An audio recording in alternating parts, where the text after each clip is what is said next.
वो देश जिसको कभी जन्नत नजीर कहते थे, वो देश जिसकी हवाएं हयात अफजा थी,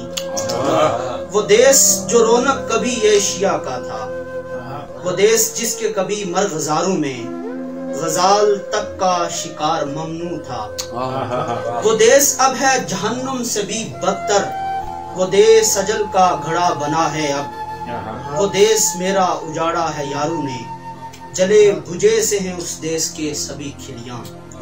हिरन तो क्या यहाँ इंसान काटे जाते हैं, कलेजा मुंह को है आता जिगर भी छलनी है, हर एक सत्र मेरी मातम गुनाह है और हर एक सत्र मेरी मातम कना है और एक एक लफ्ज भी मेरा हुआ है नालाजन। मजहब के नाम पर धोखा किया गया हमसे, समझ के सबने गनीमत इसे है खाया के, समझ के सबने गनीमत इसे है खाया के, हलाल खालिक ने खुद किया गनीमत को।